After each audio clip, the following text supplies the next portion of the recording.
itu lebih utama dengan beberapa ilah, dengan beberapa alasan. Yang pertama, riwayat hadisnya man soma Ramadhana. Disebut soma Ramadhana berarti dia telah sempurna pelaksanaan puasanya. Kalau punya hutang sudah disebut soma belum? Belum. Itu istidlal yang pertama. Yang kedua, hutang kepada Allah itu sifatnya lebih berhak untuk didahulukan dibandingkan mementingkan perkara-perkara sunnah. Ya, karena dalam fikih wajib itu sesuatu yang jika dikerjakan mendapatkan pahala, jika ditinggalkan dia mendapatkan dosa. Sementara sunnah jika dikerjakan berpahala, jika tidak dikerjakan tidak mengapa. Sehingga saya pribadi lebih cenderung memang sebaiknya bayar dulu. Ini saya buat pernah broadcast itu teman-teman fikih pemula. Itu maaf ya Bu, ada nomor saya lupa menghapus. Itu saya ngomong seperti itu, Ustaz, lah hutang saya ini kemarin haidnya ketemu awal sama akhir. Jadi hutang saya 9 hari. Kalau saya bayar hutang dulu, mungkin saya nggak kebagian Syawal. Ya, terus saya ngomong, memang kalau ibu Syawal dulu pasti bisa bayar hutang. Bisa Ustaz, memang yakin hidup? Ya enggak juga. Terus kan rumit kan?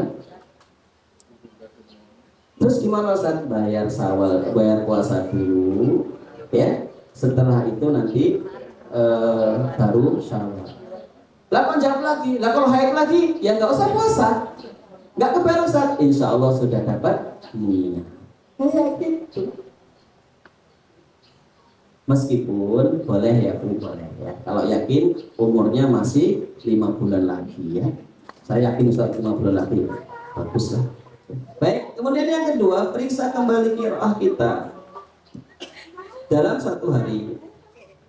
Rata-rata kita di bulan Ramadan minimal adalah 1 juz. 1 juz itu berarti 10 lembar. Kalau saya pernah takar dengan beberapa versi bacaan, itu 1 juz hanya kurang lebih 20 sampai dengan 25 menit saja.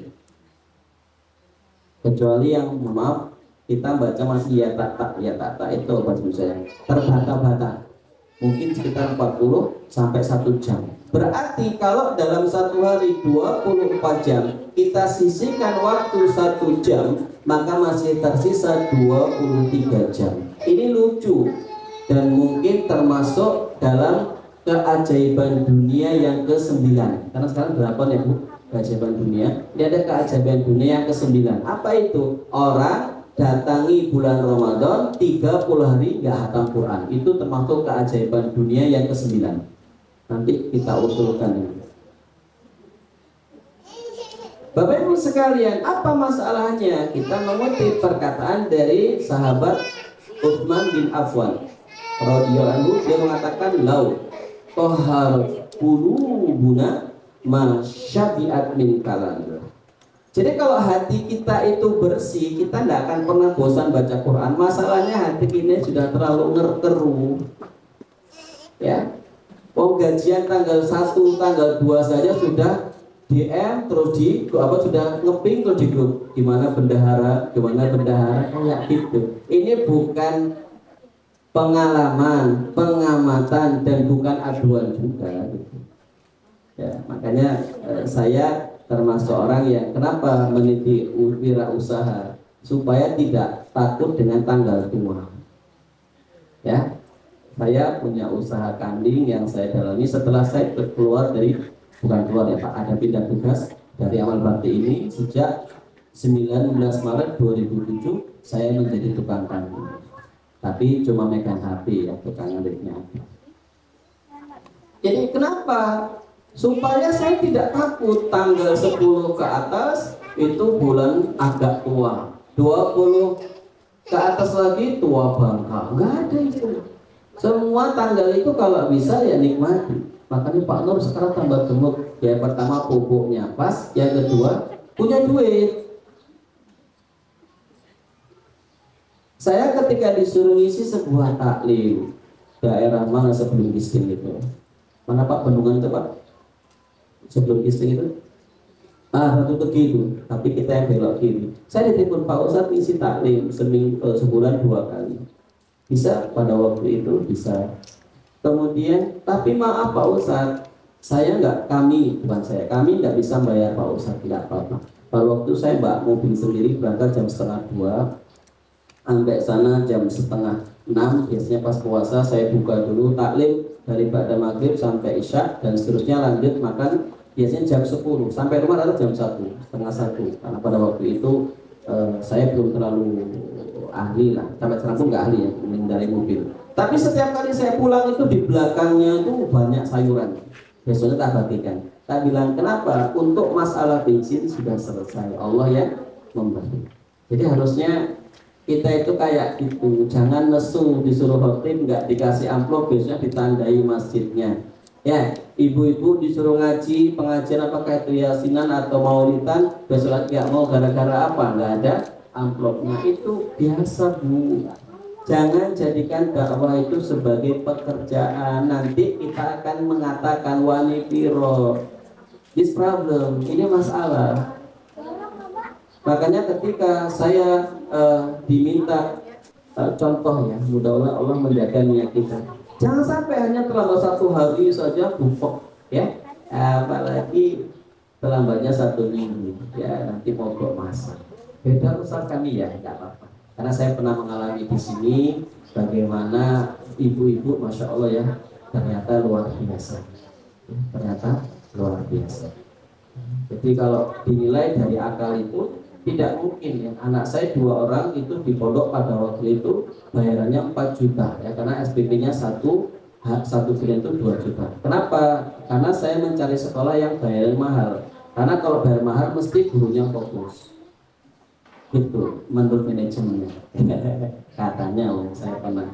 Jadi kalau sekolah kok murah jangan, karena masih bayaran gurunya kecil. Kalau kecil mesti mikirin nih tanggal 7 gajinya wis enteng. Ngajar di kelas tapi pikirannya engko bar zuhur dodolan opo ruwet. Makanya saya sekolahkan anak di sekolah yang SPP-nya 2 juta. Kenapa? Ini pasti nanti mencukupi guru-guru. Dan 1 guru hanya megang 4 orang. Yang daftar 60, yang diterima 15. Ya, jadi seperti itu. Ini contoh.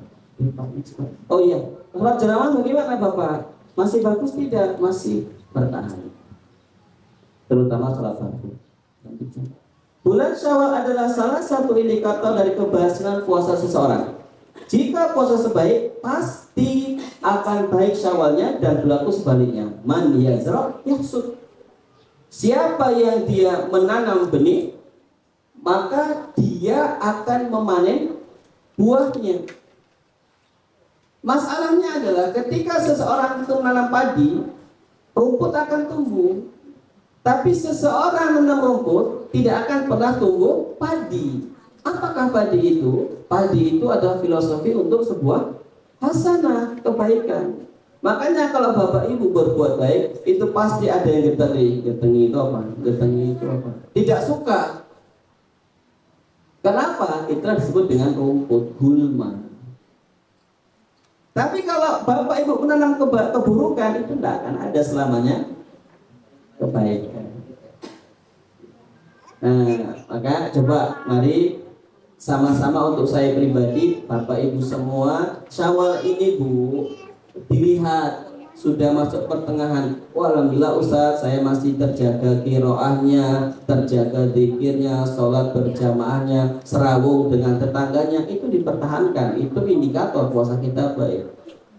Saya beberapa kali mengkaji ya, tapi sebenarnya belum, ini masih dalam taraf terus kita kaji tentang apa sih ciri khusus orang yang puasanya diterima. Ada 3 jawaban. Yang pertama, ini yang mutlak benar. Yang pertama, hanya Allah yang tahu.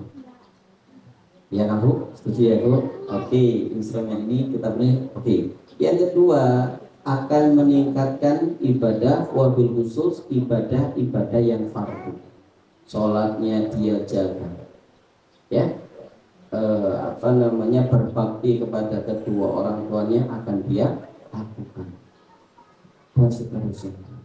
Saya ingat Pak, hari Selasa kemarin itu saya qadarullah puasa, tapi karena ada sebuah pekerjaan yang cukup berat, saya harus itu segala macam. Saya tuh pulang medot, mutus ya masa sudah. Medot itu mutus banget. Bapak saya ini kan umurnya 83 tahun.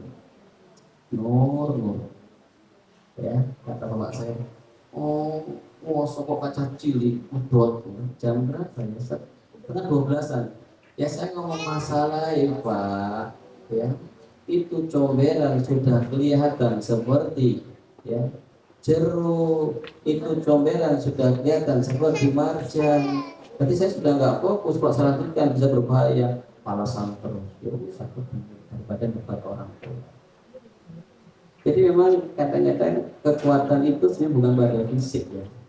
Hari ini bapak saya terakhir, gue nggak mau sono tadi jam 4, enggak Pak, hari itu libur karena tahu, jadi sudah sekalian senang ya Pak. Besok minggu saya biasanya ada waktu dengan keluarga. Jadi Senin Nur, iya Pak, mudah-mudahan secara rampung. 83 tahun, ya, setengah 3 bangun mandi, itu setengah 4 saya duduk di kamar Nur, tahajud, iya Pak, ya. Bapak pergi tidur lagi. Ya, kan kamar mandinya di dalam, nggak ketemu. Nanti jam 4 wes Nur, iya Pak, ini baru bangun beneran. Insya Allah ya. Saya ini nggak bisa mainkan kalau bapak saya sudah kepungut, kita ambil sama Allah, ya kangennya seperti apa gitu. Karena saat ini yang berani marah saya itu cuma bapak saya. Ya, karena saya nggak punya atasan, jadi nggak ada yang berani marah saya. Kemudian yang ketiga, apa dengan Syawal? Idealnya pencapaian bulan Syawal sama dengan Ramadan, meski tidak sama persis, namun jangan terlalu jomplang. Ya, kalau satu hari di bulan Ramadan 1 juz, ini babar belas gak ada juz-juznya. Ya. Adanya juz Al-Qur'an terus ya. Ya. Oke sih, tapi masalahnya adalah itu jomplang banget. Ya, tadinya sholat ikut itu, bukan lagi azan subuh, dia tahrim terus tiap subuh. Wassalatu wassalamu ala, jadi kan belum azan sudah datang. Nah sekarang as-sholatu baru bangun, junub lagi. Mesinnya mati, harus ngangsu dulu. Zuhur biasanya hayya ala sholat, dia sudah siap. Ini hayya ala sholat, ya. Mandi saja belum. Nah ini kan perkara-perkara yang terlalu jomplang. Memang sulit Pak, kita mendapati ibadah maksimal sebagai Ramadan sulit. Tapi paling tidak jangan terlalu jauh. Kalau di bulan Ramadan kita bisa 1 juz, ya paling tidak di bulan Syawal ini setengah juz. Kalau nggak mampu, ya 1 lembar. Jangan sampai 1 hari itu tidak ada Al-Quran yang singgah di hati kita. Kalau dalam kitab Mukhtasar Minhajul Qasidin, ya, itu pada bab Fadilatul Qiraatil Quran, itu ternyata gini, dalam diri kita ini ada 2 jenis junud ya. Junud itu pasukan malaikat dan pasukan syayatin. Jadi masing-masing memberikan pengaruh. Mana yang pengaruhnya lebih dominan akan membuat sisi yang lain kalah. Jadi kalau ada orang dominan baik, berarti junud syayatinnya itu, pasukan setannya itu kalah. Tapi kalau keburukannya lebih kalah, berarti ya kebaikannya lebih dominan. Nah, berita yang jangan bermaksiat pada bulan mulia, karena dengan Allah akan lipat gandakan dosanya. Ini perkataan pendapat dari Imam Ibnu Abbas. Saya ada buku bagus Pak, tapi saya tarik terjemahnya belum ada. Di kitab ini ya, tentang fadilah bulan haram, itu disebutkan kenapa sebenarnya Allah Subhanahu wa taala memberikan nilai lebih pada ibadah dari umatnya Rasulullah. Contoh disebutkan di sini. Ketika seseorang berpuasa tanggal 9 Zulhijjah, itu kenapa pahalanya 2 tahun, sementara ketika puasa di tanggal 10 Muharram itu hanya 1 tahun. Nah, dijelaskan karena kalau puasa Muharram itu hari diselamatkannya Nabi Musa alaihi salam dari kejaran Fir'aun. Kemudian kalau tanggal 9 Zulhijjah itu berkaitan dengan ibadahnya Rasulullah, dan Rasulullah lebih mulia daripada Musa, makanya 2 kali lipat pahala yang didapat. Jadi berarti kata Ibnu Abbas berlaku juga itu kebalikannya. Jika seseorang berbuat baik di bulan-bulan haram, dia mendapatkan pahala 2 kali. Berarti jika dia berbuat keburukan, dosa, ya 2 kali. Ya. Idealnya penyelesaian sama dengan Ramadan, meski tidak sama persis, namun jangan kalau jomplang. Terus Pak, tahunya Pak, ini sudah. Ya. Jadi kita ajarkan sebuah doa. Doa ini diajarkan oleh Al-Hasan Al-Basri. Luar biasa ya, ini dari Basra. Basra itu kalau sekarang daerah Irak. Beliau adalah salah satu murid terbaik dari Ali bin Abi Thalib radhiyallahu anhu. Ya, beliau mengajarkan sebuah doa dan alhamdulillah kita harus belajar menghafalnya. Doa itu berbunyi Allahumma anta rabbuna farzuqnal istiqomah. Allahumma anta rabbuna farzuqnal istiqomah. Ada yang hafal? Atau sekarang hafal? Ada? Ada yang mencoba?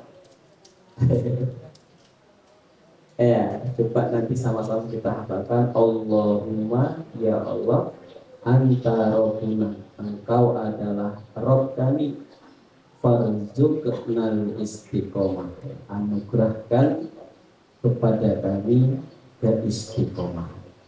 Istiqomah itu hanya diberikan oleh ya ashabul muhtarin, orang-orang yang terpilih. Dan biasanya orang yang akan bergelar Abdullah Mustaqim, hamba yang istiqomah, itu ciri mereka, saya ulangi, ciri mereka punya amal andalan. Saya ketemu dengan seorang bapak, dia ini TNI, sudah cukup sudah cukup tinggi pangkatnya. Nah, padahal istrinya itu satu angkatan saya ketika di Pasca dulu. Saya pernah singgah ke rumahnya di daerah Bekasi itu. Beliau ini dari umur 22 tahun ya, sampai sekarang terakhir kami selesai 2019 itu cucunya sudah 6, nggak pernah meninggalkan puasa Daud. Puasa Daud bukan Senin Kemis. Puasa Daud apa berarti? Senin puasa, Selasa tidak, Rabu puasa, Kemis tidak, Jumat puasa. Maka kami tanya, dan dulu kalau pas lagi latihan, ya alhamdulillah Pak Ustaz tetap bisa. Excellent.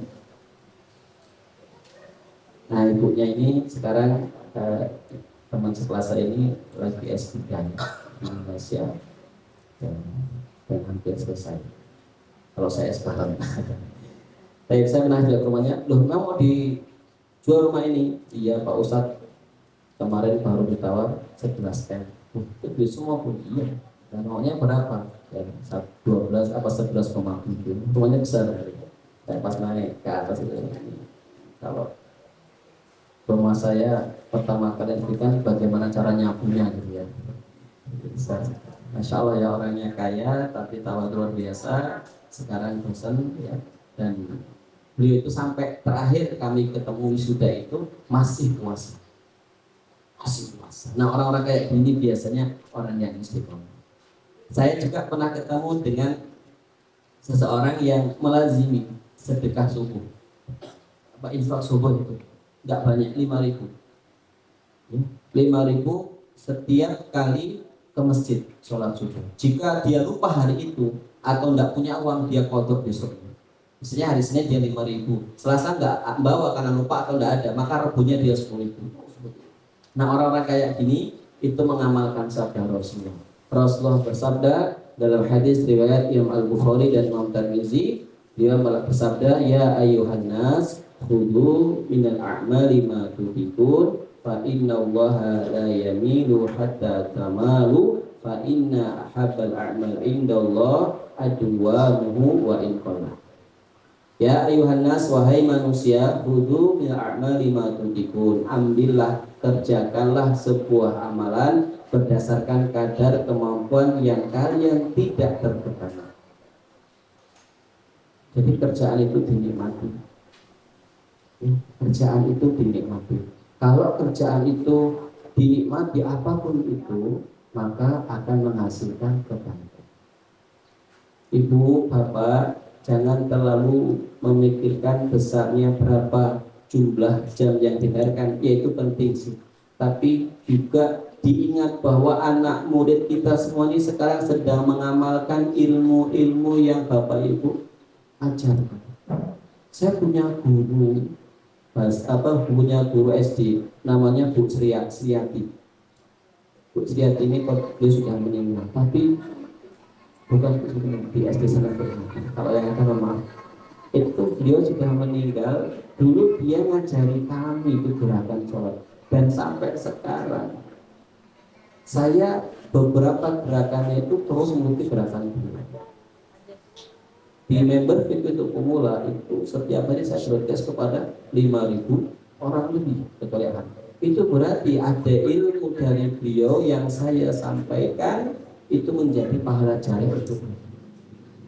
Jadi jangan seperti itu. Kalau kita nilainya uang terus, tidak akan ada akhirnya. Berapapun gaji yang diberikan, kalau tidak memiliki sifat qanaah, itu tidak akan pernah disyukuri. Ada murid saya, Bu, dia ngaji malam Rabu di rumah saya, di masjid rumah saya, generasi kedua bikin pemula.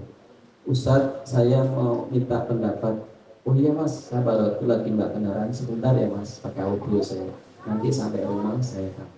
Baik, setengah jam kemudian saya sampai rumah, saya istirahat sebentar, minum, saya WA dia, mas silahkan kalau mau lihat. Terus dia minta, Ustadz minta pendapatnya, saya mau resign dari perusahaan ini. Perusahaan yang ketika pembukaan ada 350 pendaftar, yang diterima cuma 2 orang, salah satunya dia. Untuk bulan pertama saya just kenapa mas? Sampai Ustadz bla bla bla. Terus maaf ya mas, sebelum Ustadz menjawab, Ustadz tanya dulu boleh Ustadz, gajinya berapa? Gaji tetapnya 4,3 juta dan ininya segala macam hampir 6 juta. Mau keluar, baru bulan pertama itu. Ya, saya kemudian mas, antum mengeluh capek ketika bekerja. Ribuan orang, ratusan ribu orang itu mengeluh capek mencari kerja. Syukuri yang antum miliki. Kalau antum dulu di perusahaan A, antum ingin keluar karena terlalu ringan, karena gajinya cuma baru 3.100.000. Sekarang Allah kasih lebih, pada waktu tes antum ngirim nama minta saya sholat hajat untuk didoakan, dan dengan irodah Allah, qadar Allah, antum diluluskan. Sekarang dengan bahasa mudahnya ingin keluar, memang antum sudah kerja lain. Saya untuk sementara ini dari Google ini sudah 7 jutaan saya punya skill programmer itu. Ada 2 murid saya itu, yang satu senior itu 1 hari penghasilan dia itu sekitar 3 juta. Dalam 1 bulan itu dari 1 akun dia sekitar 8 juta. Saya tanya akun berapa mas? Maaf Ustaz, saya ngomong, tapi kalau 20 akun lebih berbeda. Baik.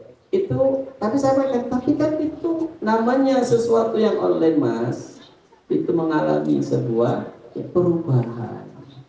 Jadi antum jangan keluar dulu, sabar dulu. Nanti kalau betul-betul sudah mapan, siap menjadi wirausaha, baru keluar. Alhamdulillah ini masuk bulan ketiga. Saya kemarin ketika iktikaf bareng sama dia, mas sudah dapat ini belum THR? Belum Ustaz, tapi alhamdulillah dapat uang jajan.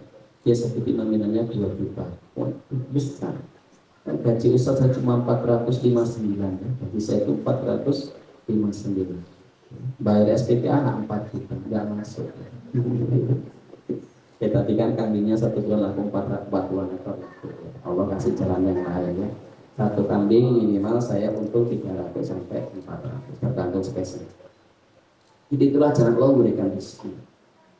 Kalau saya nuntut ke pesantren Al-Nunul ya dipecat saya. Kenapa? Ya nggak mungkin pondok gaji saya 4 juta. Ya, nggak mungkin. Apalagi saya cuma ngajar seminggu sekali. Absen pun Ustaz, absen pinjam dikasih dia. Terus gimana Ustaz? Berarti pakai jari angkut juga bisa Ustaz. Ya sudah, nanti yang lebih saya ganti. Saya orangnya nggak birokrasi banget gitu ya, soalnya digaji alhamdulillah nggak juga ya keterlaluan. Masa sudah datang nggak digaji. Baik ibu sekalian disyukuri ya. Makanya harus mengatakan hudu lil a'mal fa inna allaha la yamilu hatta tamalu. Karena Allah tidak akan pernah bosan mencatat kebaikan kita sampai kita yang bosan mengerjakan. Nah di sini kalimat ini. Fa inna ahabbal a'mal indallahi adwamuhu wa inqallah. Sesungguhnya amal yang paling Allah cintai itu yang sifatnya terus menerus, kontinuitas. Wa inqallah, meskipun jumlahnya sedikit. Ya. Saya memang sekarang tidak lagi kayak dulu. Ya. Banyak majelis taklim, saya enggak. Saya lebih fokus ada setiap hari Senin, Selasa, Jumat, Sabtu itu orang datang ke rumah saya ngaji. Mereka enggak bayar, justru sebelum pulang mereka saya kasih makan. Budget untuk makan mereka karena lebih beberapa orang itu 500 sampai 700.000 free semuanya saya nanggung. Tapi kemudian Allah kasih jalan lain dengan ternak saya. Nah, kemarin dari Madinah di Pak Ustadz, tiket Ustadz sudah diisut ya Oktober ke Turki sama ke Saudi. Yang lain aja dan enggak udah diisut karena Pak Ustadz yang menanggung. Sudah di tanggal 3 Oktober insya Allah saya safar ke Madinah maka ke Turki. Maka saya sudah nolak. Nggak apa-apa Ustaz untuk refreshing. Udah sering ke Turki ya nggak apa-apa biar lebih sering. Ya sudah, gratis ini dibayar juga kan? Ya sudah. Jadi sebenarnya kadang Allah itu punya cara Bu untuk memuliakan seseorang. Jadi keywords kita adalah pantaskan diri untuk ditolong oleh Allah. Pantaskan diri untuk dibayar mahal. Kita ini ilmunya murah tapi ingin bayar mahal, yo jaga sembung bawa golok. Jadi kalau ingin dibayar mahal, ilmu kita harus kualitinya itu high gitu. Ya, kenapa mereka berani membayar saya 200 real? Ya karena saya sedikit bisa bahasa Arab, saya pasti bahasa Inggris ngerti, dan saya juga memahami.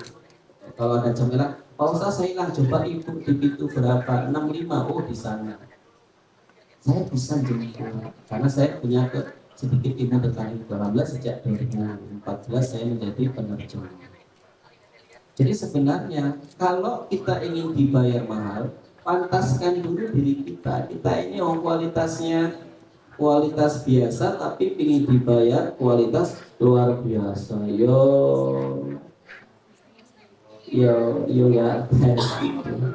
Makanya ketika saya pribadi disuruh ngajar di tempat saya tidak mau. Kenapa? Saya orangnya tidak senang terikat. Pagi pakai sepatu pulang nggak senang saya. Inginnya tuh pagi koloran keliling kandang kayak gitu. Iya orangnya tidak. Dulu iya ya 2012 sampai 2000. Terakhir saya kelas sekolah 2011an kalau 2011 atau 2012 awal. Setelah itu saya sudah nggak mau lagi. Kalau mengajar silahkan, tapi tidak mau terstruktur ya pagi kaos kaki. Terlalu keren lah untuk tukang kambing itu. Ya, sepatu pantofel saya itu masih baru di rumah itu. Ya dia dari murid, jarang tak pakai karena memang ya untuk apa? Ya, jadi seperti itu. Tapi ibu jangan niru saya semua ya Bu. Jangan nanti amal bakti bubar. Enak kayak Pak Ustadz koloran ya, masalahnya ada nggak itu income-nya kolorannya itu. Jangan niru saya ya. Biar saya aja yang agak beling ya. Jadi yang ibu-ibu jangan, ibu harus bantu Pak Tata untuk membesarkan amal bakti. Saya kalau misalnya nanti satu waktu untuk silaturahmi lagi mau ya, insya Allah. Tapi memang anak pribadi tidak sudah ya tidak tahulah, tidak suka gitu berangkat pagi pulang sore, berangkat sore pulang malam, tidak suka. Inginnya itu free, ya free learning, sehingga santai ya menjalani hidup. Waktunya pingin jalan sama anak tidak terikat dengan jadwal. Jadi orangnya itu seperti itu, tidak suka dengan struktural. Makanya ketika di pondok saya nggak mau, saya jadi guru saja. Kalau saya nggak berangkat silakan dipotong gaji saya, karena saya tidak mau makan. Wong saya ini terlambat 10 menit saja gaji nggak saya ambil. Ya Bu, kami masuk jam 7.30, saya masuk kelas jam 7.40, itu gaji saya ambil tapi uangnya nggak tak ambil, uangnya tak masuk ke kotak infak. Saya nggak mau makan korupsi uang 10 menit. Kita ini sengaja setengah jam datang, apa bahkan pas tanda tangan saja. Gimana barokah, gimana anak ahli Quran. Saya 10 menit itu tidak akan saya ambil. Saya ambil dari pihak kantor, tapi saya masukkan kotak infak. Saya nggak mau makan uang yang statusnya MJ, jelas. Karena saya harusnya 90 menit ngajar, cuma ngajar 80 menit. Ini 10 menit kemana? April. Nunggu pada nunggu saya. Nah itu makanya saya kenapa tidak mau ngajar di luar yang perfect itu. Ya karena justru seperempat saya berarti jam 6 harus berangkat. Padahal jam 6 itu saya belum selesai baca Quran, belum selesai baca Wirdul Latif atau yang lainnya. Jadi banyak yang nanti tertunda. Wallahu a'lam.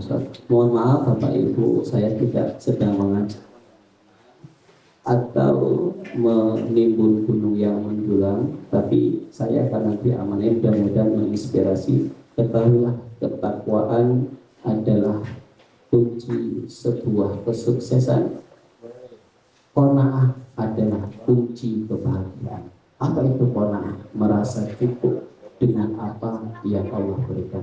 Kalau memang gaji kita mohon maaf hanya 1,5 juta, berarti kadar takwanya ibu dan bapak baru senilai 1,5 juta. Itu saja. Karena kalau kadar takwa kita baru 1,5 digaji 15 juta, mesti dia akan berfoya-foya dan bermaksiat pada Allah Subhanahu wa taala. Makanya berbaik sangka kepada Allah, kuncinya pantaskan diri dulu. Kalau ingin diberi dengan ya Allah, kasih saya baju support teranyar ya Allah, teranyar warnanya putih ya Allah, limited edition ngatur lagi. Tapi mental kita masih sepeda ontel. Percayalah Bapak Ibu, kita akan jauh. Kita sudah ngerti gajinya cuma 4 juta, ngambil mobil leasing bayar 3 juta, itu kan mati sebelum waktunya. Loh betul Ibu, mobil saya itu sudah lama. Saya tahu Pak Ustadz kok ngambil baru, masa ya sebulan 3 juta nggak sanggup. 3 bulan 3 juta itu penghasilan saya mungkin satu minggu. Tapi saya tidak mau, kenapa? Karena pas nanti saya lagi sakit, kambing saya nggak laku, Anda nggak datang ke sini, tapi orang yang sangat tahu.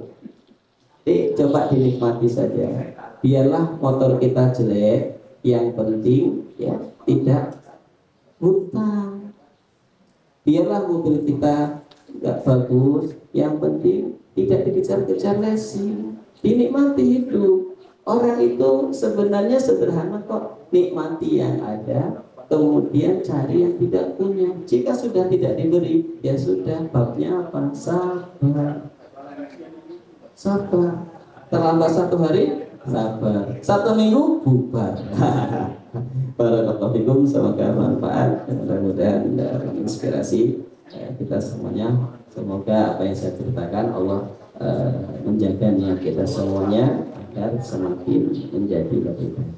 Saya cukupkan. Assalamualaikum warahmatullahi wabarakatuh.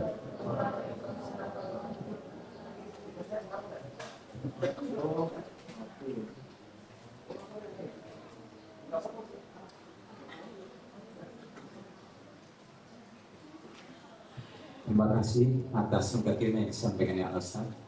Hanya satu pertanyaan saja kepada Pak Ustaz.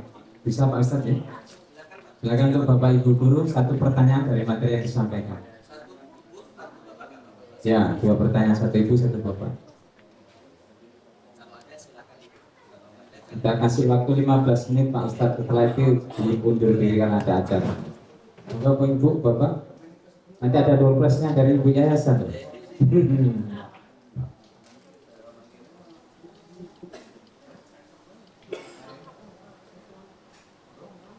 Ibu, mungkin saya saja yang tanya. Terima kasih Pak Ustadz. Pertanyaan saya, bagaimana mensikapi dari hal-hal yang setelah kita melaksanakan kewajiban puasa Ramadan? Nah, ibadah-ibadah yang setelah Ramadan itu supaya menjadi kontinu di bulan Syawal ini, bahkan sampai habis Syawalnya nanti, hal-hal apa yang harus kita persiapkan? Meskipun tadi sudah sampaikan ada 3 item tadi itu. Kadang-kadang kita itu sebagai insan makhluk atau insian, Pak. Jadi, terima kasih.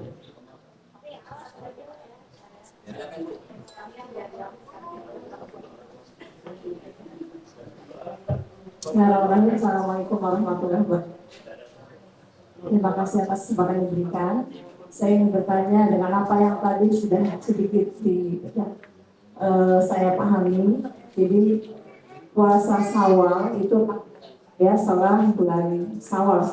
Nah jadi afdalnya itu apakah 2 Syawal, 2, 3, 4, 5, 6, 7 Syawal, ataukah boleh selang-seling ya? Seandainya misalnya puasa Daud kan selang-seling, nah boleh tidak selang-seling atau harus terus-menerus gitu 6 hari itu? Mungkin itu yang saya tanyakan. Terima kasih. Assalamualaikum warahmatullahi wabarakatuh.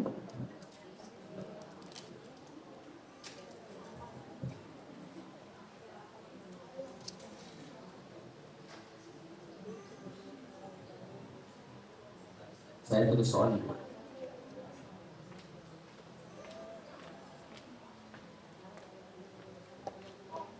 Baik, alhamdulillah, salatu wassalamu ala amalan apa sih yang harus kita lakukan agar tetap istiqomah di bulan Syawal, di bulan Ramadan, bulan Syawal dan seterusnya?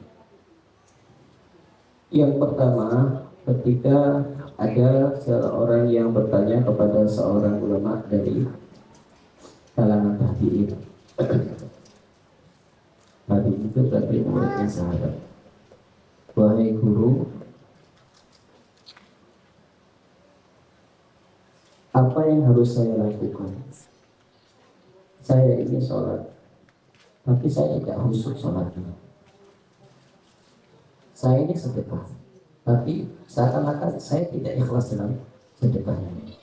Maka sang guru ini menjawab, tetaplah kamu sholat meskipun kamu belum baik sholatnya, karena tidak ada anugerah terindah dan teragung dari Allah untuk hambanya kecuali diberikan kesempatan sujud di saat waktu manusia bersujud. Berarti terus memulai kebaikan. Ini yang pertama. Yang kedua, yang sangat dominan, Bapak, maaf, ini harus sering berkumpul dengan orang yang soleh. Dalam kitab Risalah ila kulli man ya'malul Islam pada fasal yang ke-6, di situ ada bab fadilah keutamaan bersama orang yang soleh. Jadi kalau kita ya, yang soleh 1 orang, maka 19 orang ini akan dalam tanda kutip terciprati kesolehan. Makanya wajar dalam Al-Quran mengatakan kulli man tusahib aku dulakan kulli man tusahib, kabarkan kepadaku dengan siapa kamu berteman, aku dulakan man anta. Maka Allah mengabarkan siapa sebenarnya karakter diri. Orang yang baik itu pasti akan bersama orang yang baik. Orang yang jahat itu akan membersamai orang yang jahat. Namanya al-arwahu junudun mujannah. Seseorang itu akan bersatu dengan seseorang yang satu level. Jadi jangan pernah berharap kita akan bertemu orang yang soleh kalau kita sendiri tidak soleh. Ya gadis-gadis, jangan pernah berharap ketemu dengan cowok yang soleh, karena cowok yang soleh nggak akan pernah pacaran. Oh, kok cowok soleh kok pacaran? Ukti, ditemuin Dina, yuk tahajud. Ini aku lagi ruku. Kan gimana loh kok WA? Jangan lupa ya puasa Senin Kemis. Ini aku lagi sahur. Kita jawab prank. Sayangnya itu nanti ketika itu saja setelah menikah, masalahnya sudah di DP, habis itu kasih sayangnya. Tidak ada ceritanya cewek soleha, cowok soleh. Yang ada seperti soleh, yang ada seperti soleha. Ya. Saya ketika ngajar di sini, itu kan kurus ya Bu, kurus, buat ininya tirus gitu ya kayak gitulah.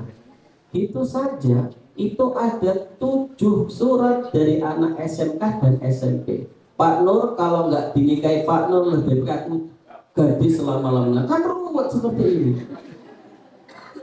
Makanya saya langsung, mak saya harus sekarang. Loh apa nih? Belum punya duit, pokoknya gimana caranya kawin. Punya calon belum. Nah kok bisa? Ya mamanya nyari lah, besar. Jadi saya sama istri itu ya ibu yang nyari.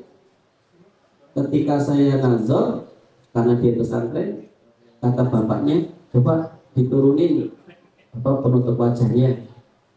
Sudah, Nur, sudah. Sampai rumah ditanya ibu saya, Nur, ayu nggak ngerti belum? Nonton. Bukan wani nonton anak wong. Maksudnya nonton itu nazar ya. Jadi saya tuh nggak tahu aja, tapi ya sekarang anaknya 6 berarti kan lancar. Jadi nggak mesti pacaran duduk sana duduk sini. Itu kan bulan madunya 3 bulan, selebihnya bulan padu loh. Baik. Jadi harus bersama orang yang solih. Yang ketiga harus upgrade ilmu, karena ilmu itu dalam kitab namanya Adabul Alim wal Muta'alim karangan Imam An-Nawawi, ini kami kaji pada malam Selasa ya, di masjid dekat rumah. Itu ada bab ya, tentang masalah fadilatul ilmi ya, keutamaan ilmu. Itu digambarkan di sana al ilmu ya huwa nur ya wal jahilun huwa ghulum. Ilmu itu adalah cahaya, kebodohan itu adalah kegelapan. Maka sampai kapanpun kebodohan itu tidak akan pernah ya atau mengalahkan ilmu. Makanya berilmulah agar kebodohan itu hilang. Dan kenapa orang itu nggak istiqomah? Karena nggak tahu keutamaan. Jadi harus Allah. Ternyata Ibu Sutarmi, ya udah karena bertanya fikih saya jawab. Ada beberapa kaifiat puasa Syawal yang paling afdol. Ya, tapi saya tahun ini nggak mendapatkan ini karena kemarin sudah memutus hari Selasa yang rumput kelihatan kayak kangkung ada cuninya itu. Bahaya kan? Yang paling afdol itu kayak gini. Puasa 6 hari berturut-turut tanpa fasal, tanpa putus. Jadi Senin, Selasa, Rabu, Kamis, Jumat, Sabtu, atau Selasa sampai Ahad. Itu yang paling utama. Bapak yang kedua, dia mengambil waktu-waktu sunnah. Berarti dia puasa Syawal sambil niat puasa Daud. Senin, Rabu, Jumat, Ahad, Selasa, Kamis. Kalau tidak bisa, maka tobakot tingkatan yang ketiga, yakni dia puasa diniatkan dengan puasa Senin Kamis, sisanya dia bebas. Kalau nggak bisa, ya ini yang terakhir. Ya, pokoknya puasa kapanpun, yang penting dari 2 Syawal sampai 29 Ramadan. Kalau nggak bisa, kebangetan. Ya, baik. Jadi Ibu, kalau Ibu mempertanyakan keutamaan, itu Bapak saya sedang melakukan itu. Men Abdul Nur, Bapak ahli rampung. Ya sudah. Saya insya Allah saya karena kemarin Selasa terputus. Baik, jadi Seperti itu Bapak Ibu sekalian, yang jelas tetap fokus, tetap ada kebaikan. Ya, kalau bisa masukan untuk Pak Yayasan, Pak Tata, kalau bisa awal bulan itu dikumpulkanlah guru seperti ini. Saya ketika di Malaysia itu ada tugas dari pasca dulu. Saya berapa kita 7 kali ke Malaysia, tiga di sana. Itu salah satu cara untuk menyamakan visi dan misi mereka itu mengundang Pak Ustadz. Syarat untuk ngambil gaji, ya dipaksa nggak apa-apa. Yang nggak datang kajian gaji ditunda. Nah gitu, mesti datang KBR. Waduh, ya. Kan namanya usul, ya. Diterima alhamdulillah, nggak diterima kebangetan kan. Di Malaysia itu seperti itu. Ya, karena memang ada beberapa 7 kota yang saya datangi dan rata-rata seperti itu. Karena kenapa? Karena menyamakan visi. Setiap guru itu bisa ngajar di sekolah, tapi tidak setiap guru merasa sekolah itu miliknya. Yang penting itu kalau guru merasa itu sekolah miliknya, itu penting. Ngajar tidak hanya sing penting ngajar. Toko oleh ya rumah. Tapi bagaimana mengajar dengan hati? Kalau mengajar dengan hati, insya Allah ya, saya juga akan semakin baik keuangannya, akan nambah income-nya, berarti akan besar juga gajinya. Ya, saya tidak tahu gaji dan saya nggak mau tahu ya, karena juga saya nggak ngajar. Tapi sebenarnya saya tahu sih standar berapa sih gaji kita. Tapi yang jelas lebih besar daripada saya. Gaji saya itu 405. Ini ada bukti transferan masuk. Pak Ustadz gajian 459 ya. Tapi bulan ini dipotong karena kemarin sekali ya sudah. Berarti gaji saya 449. Sekali datang 20.000 ya. Biasa saja ya, saya jual saja sudah 400.000. Jadi biasa ya. Karena memang saya ngajar itu tidak ansih minta duit, tapi yang mengabdikan diri ya, gitu. Harus. Demikian saya kira cukup. Saya izin berisi karena sudah jam 9.21 untuk ke masjid kalian. Jika benar datang dari Allah, jika salah dari kami, mohon maaf bagi sekalian.